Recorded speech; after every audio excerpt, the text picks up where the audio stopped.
Yeah, my screen visible now. Hello, am I audible to everyone? Yeah, yes, Ravi. Okay. Yes, sir.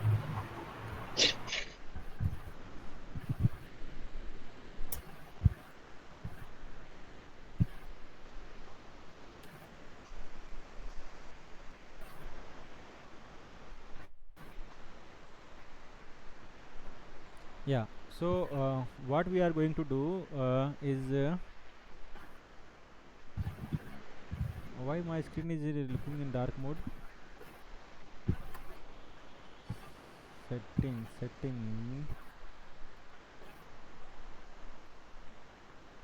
appearance, and it is in dark mode. I have to take it light. Yeah.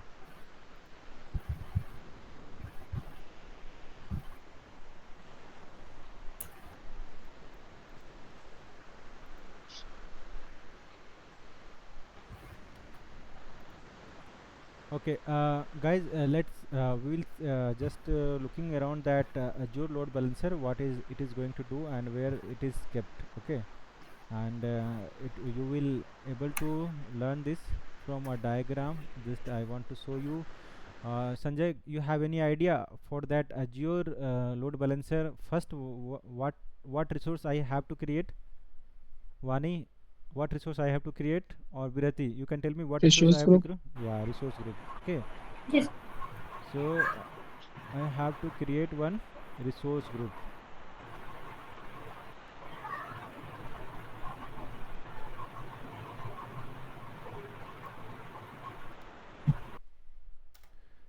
I have to click one, create one resource group. Okay,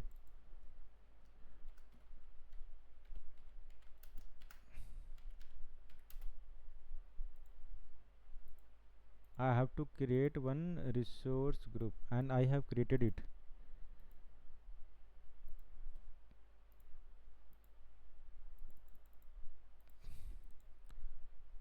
And after that, what I need to create?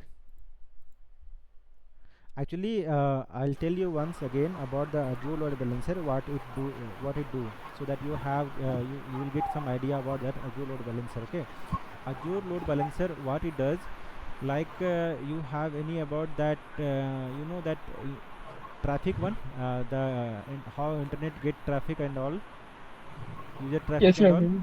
Okay, you have the idea about that. So load balancer, from the name you can just have an idea that it will balance the load. Okay, like we if we have our two virtual machines.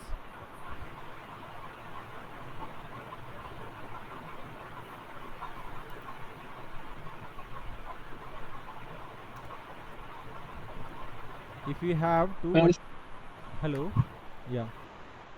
means the traffic is coming on the web server, or they will automatically create another to minimize the load.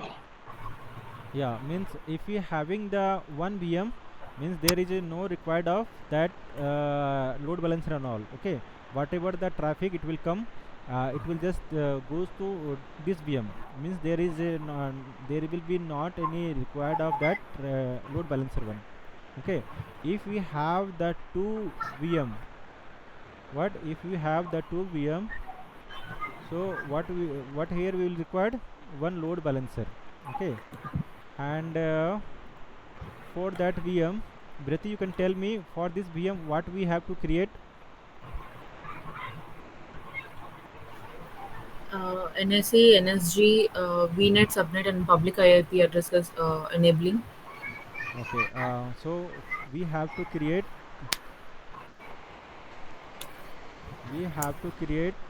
one NSG. Sorry, so first we have to create one VNet. Okay, VNet. we have to create one VNet,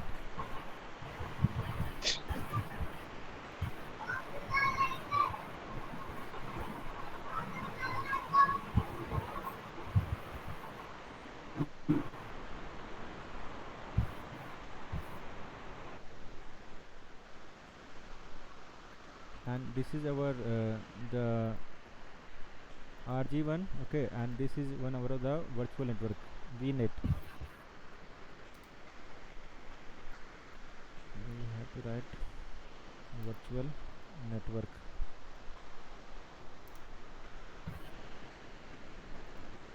Okay, we have to create one virtual network here at this level, vnet.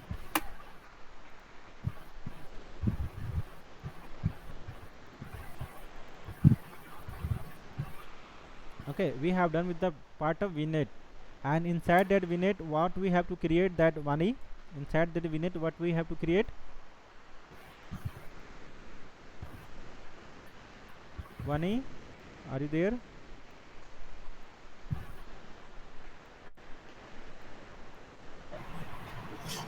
Hello.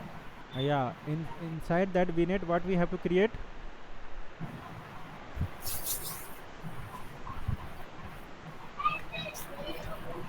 Sub subnet yeah, we have to create subnet. Okay, subnet.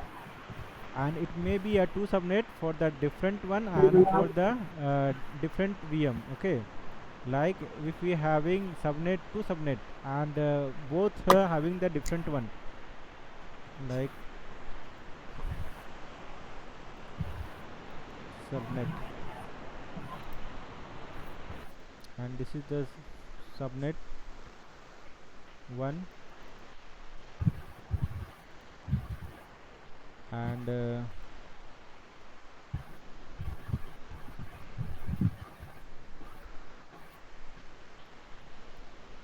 let I'll create one.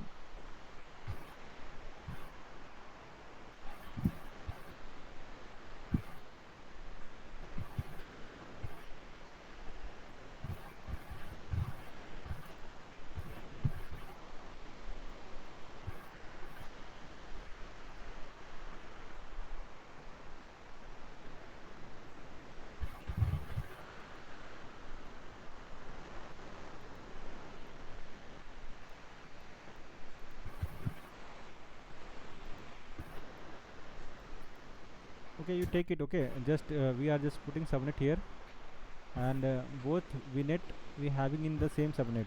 Okay, and that is in subnet 1. Okay, and what we are going to do,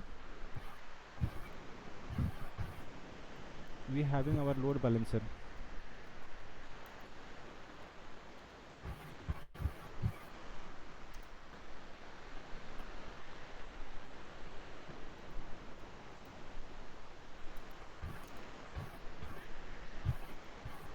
Okay, we having our load balancer, and like if user want to access this VM, how it will access through the load balancer. And I see. Actually we have an IC and everything in that VM, but it is in private IP. Okay, it is in private IP. We are not provided with that on the public IP. If they have the public IP, the user can access it directly. Okay, if we will expose it. Okay. Okay, so if user if having the public IP, it directly access that VM, any VM like this VM or that VM. Okay, Okay. if having the public IP, then, but it does not have the public IP. If like it having the private IP.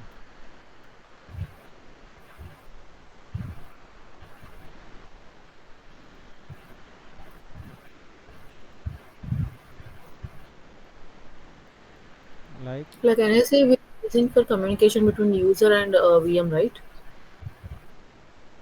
yeah, with the help of load balancer. Okay, Yeah. Yeah. private IP, and it also having the same private IP. Okay, and it also having the same IP, private IP. It also having the same private IP. So what happen if private IP is there? So what we need to do? We have to create the Bayesian. Okay, if we are doing some work in that VNet virtual machine. So for the Hmm. user, what it will do?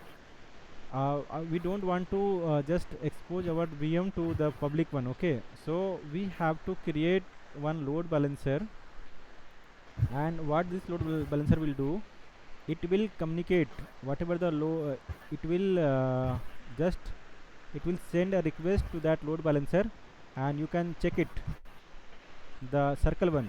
Okay, this is the accumulation side. We can say that all the users are just coming here at this point, the white circle one.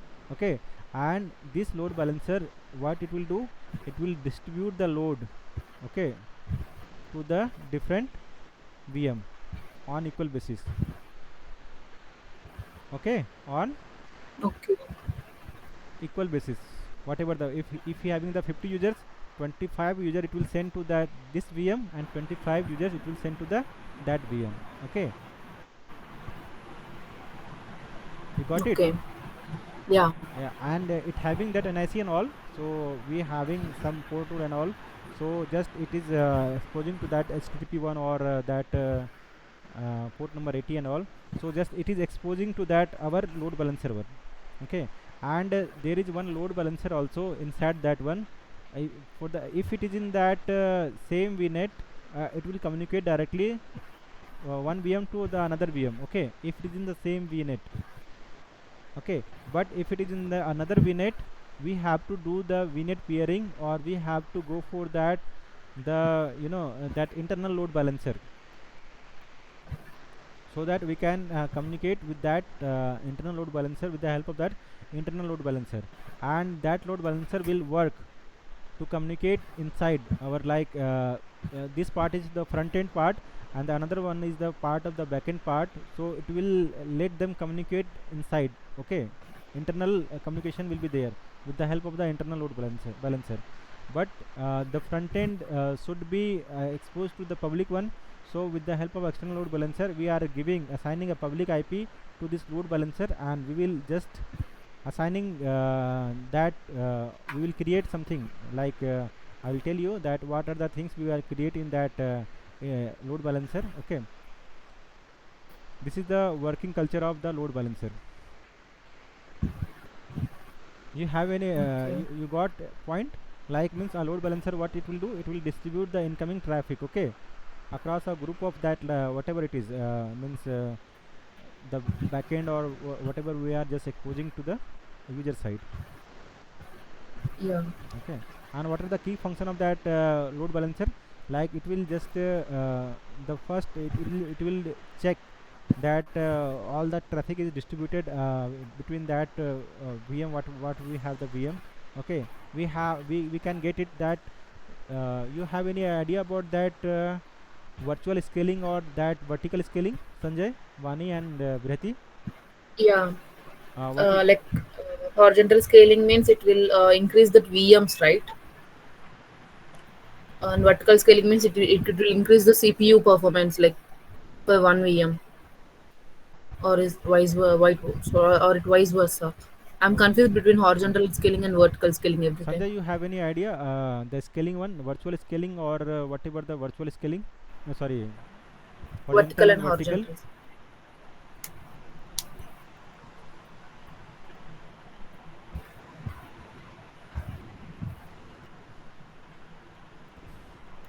Vertical scaling, and one of the thing is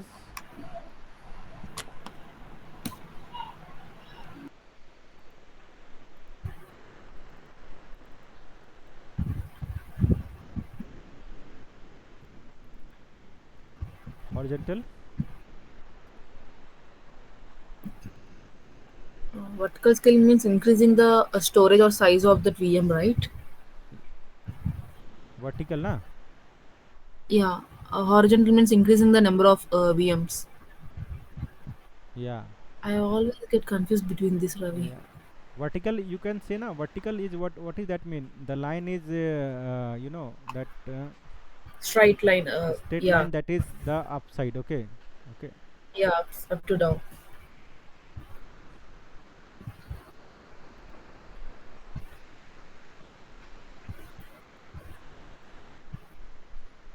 Vertical is the this kind of vertical scaling means we will increase the size of RAM or whatever it is, like if we are in like of here we having that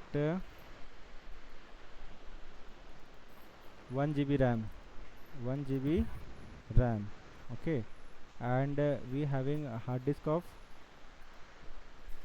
uh, 50 GB HDD, okay, Okay. and what it will goes in vertical scaling. It increases the capacity of that VM. VM, this is the capacity of VM, okay, and if Yeah. we are just going for the vertical scaling,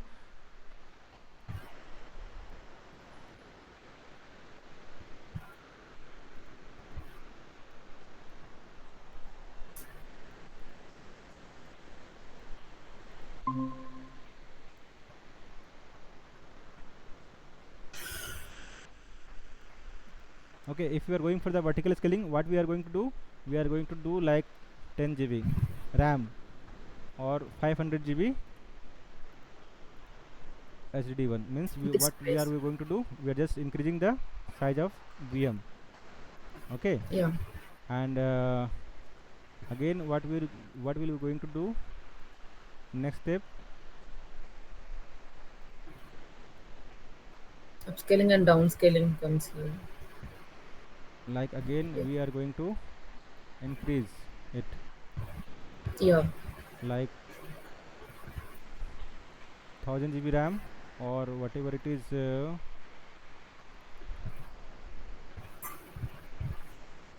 okay, like this we are going for the vertical scaling, okay, means we are just increasing the size of the same VM, See. okay, so it will Yeah. goes like that in the vertical scaling, okay, but in horizontal scaling what we are going to do, we having the same RAM here, okay,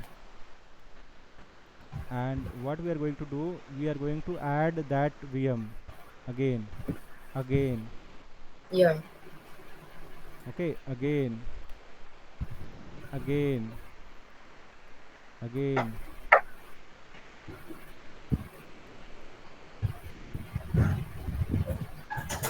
okay, means in horizontal scaling we are just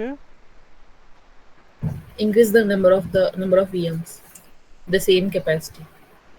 with the same capacity,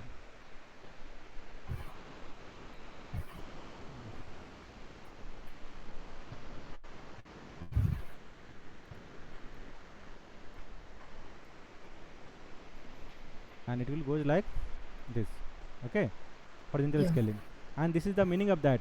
So whenever just we but there is a demerit or just having pros and cons for the everyone, okay, and it's having some pros like what, that vertical scaling it having some limit, like once like you have seen some computer like 1000 GB RAM or like this GB SSD hard disk and all, means there is some limitation and all for the vertical scaling. At one limit it is going to end, okay, and what happen if we will purchase this vertical, means this if we will do the scale one, okay, this is scaling, what happened if sometimes our application don't require that much of RAM and all, Capacity. so it Yeah. will the cost also not for the benefit of the cost, it is also not that much good for the cost purpose. Okay. But in horizontal scaling what we can do, we can just add the same kind of the virtual machine and all here. So we having one option in virtual machine, when we are going to create that virtual machine na, there is one option that VMSS, okay, VMSS, it is that virtual machine skill set, means you have to set your skill there, means I need that much of skill, like I need 4 VM virtual machines, and you can scale according to your rule or policy what you have made, like if our CPU goes more than 80% of uses, please add one more VM, okay, like that there is a provision there in that VMSS, you can scale up at, and whenever your CPU usage will goes below 20%, just reduce one virtual machines. So it is the functionality of that VMSS, okay, you are seeing that option there or not? No, Ravi. I haven't seen that. Yeah, okay, I know auto scaling. Yeah, auto scaling. I know that. not auto scaling, that is yeah, I am In talking the about the AWS one, yeah, we'll get that. in virtual machine I am asking that there is one option. Okay, let I'll select you that Azure one.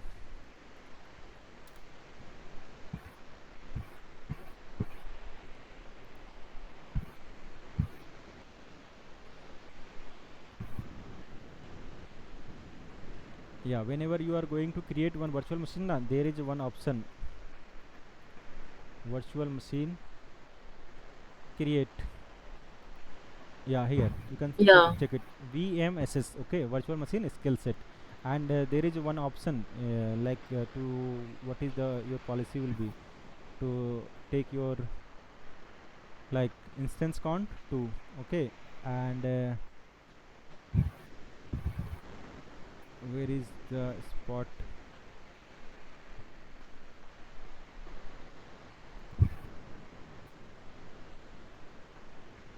Yeah, upgradation. Okay, upgradation mode, it should be manual, it should be automatic. Okay.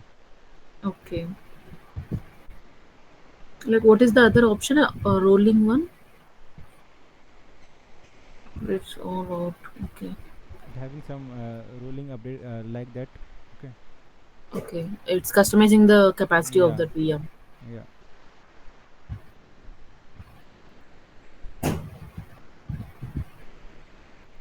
So we having this functionality as a VMSS and we can use that. Okay, so whenever we have that much of VM in our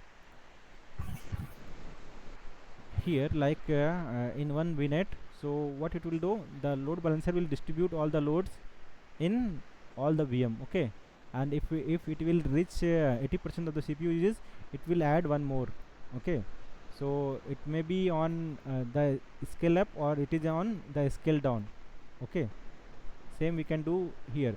Like there is also one option in that we can check it that we can also increase our virtual machine size here. We can check it after clicking on that setting option. Yeah, here we can increase our size also, means vertical scaling we can do from here. Okay, Okay. and if you want to go for the horizontal scaling, we have to go for the VMSS or we have to add manual one. Okay, for adding VM and all. So if once you have created virtual machines, you can update at any time. Okay, you can update it at any time. Okay, like operating system or whatever it is. So tomorrow we will finish that load balancer and all. So it's Yeah, Ravi, I got it out. yeah, Like you have shown that figure, right? yeah, Like if you are using different subnets, like multiple subnets, like more than one subnet, like yeah. are we going to use the same load balancers thing or any other thing for load balancing, like a Look, route table or any other yeah, thing? look at a small label we are doing. Let I'll show you the interface of that one. Okay, load balancer one.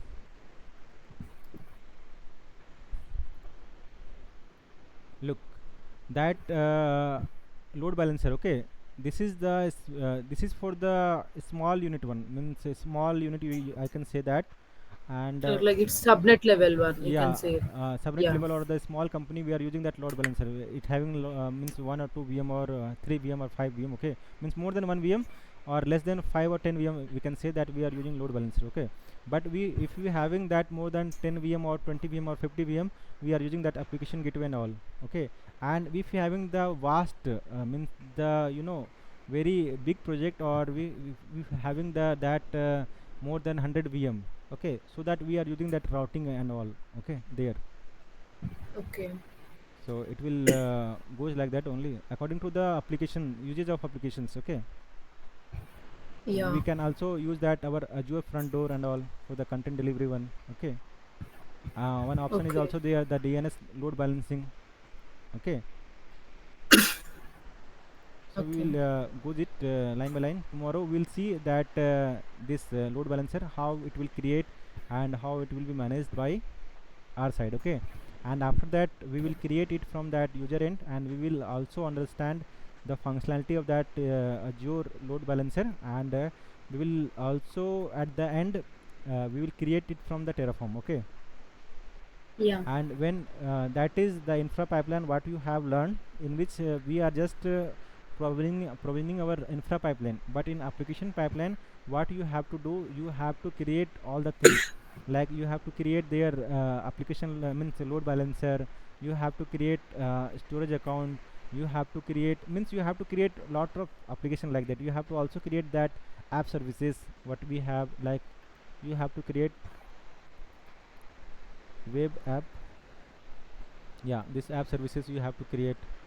Okay. Okay. You have to create it through that Terraform, and you have to manage it through the Terraform. So we are going to learn this type of pipeline there. Okay. Yeah, for security level, like for security purpose, like for subnet level, we are using NSG, right? Network security groups. For the security region we are using so much kind of thing, like we are using NSG1, we are using our private IP. Okay. And we are using that Yeah. that NIC, and we are also just taking that inbound and outbound traffic there. So Yeah. we are doing in this process only. Then what about the VNet level? Like in subnets, we are giving the NSG and Look, other look, things, right? what Private. what happened now, if we are just enter into that one VM. Okay. That if it Yeah. is in the same virtual network, the second virtual machine is there, so it can communicate from the inside one. There is nothing required here. Okay. If it is the separate, Okay. if it is separated by the another subnet, so that if having it having the another rule, so that it can be separated, else it won't get separated. Okay. A virtual Okay. network, how many VM it is in the same virtual network, it can communicate here. There is Okay. there is nothing required. I'll show you tomorrow that from one VM how we will communicate with the another VM in virtual network. Okay. And I also show Yeah. you that how can we communicate with the other virtual network VM, and what is the restriction of using other another VNet. If we having the another VNet, Okay. we need to do the VNet peering and all there Okay. to get the communication through that that virtual machine in that virtual network. Okay. So also we need to do that VNet peering through the Terraform also. Means Terraform is vast, very very vast. Whatever you are Yeah. studied, this is only the 10%. Yeah. 90% is still alive. Okay. And you have to do the more practice. This is the concept only, and that's concept only 10% the Right. concept what you are in your hand right now. Yeah. And for the different subnet, we required a NAT gateway now Yeah, for for communication.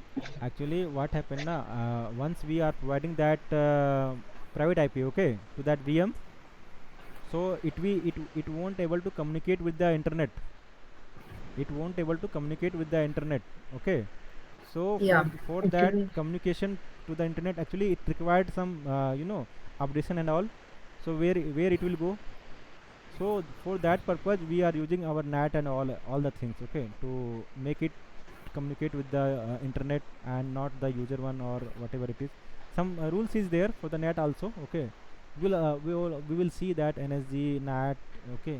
And WAF is also there. Okay. What is the rule on that kind of security tools we having?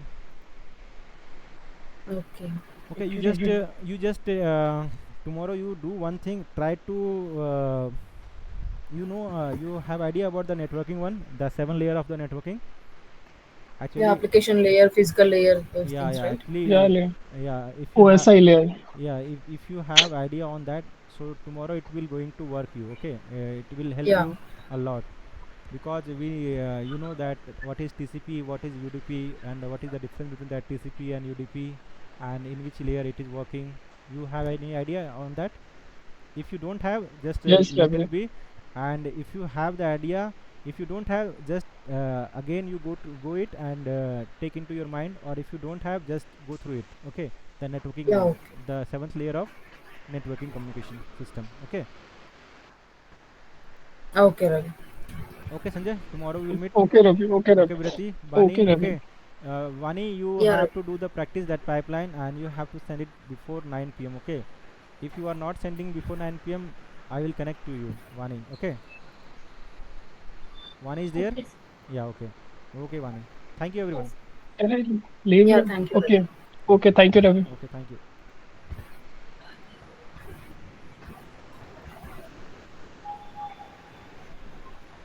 Thank you, sir.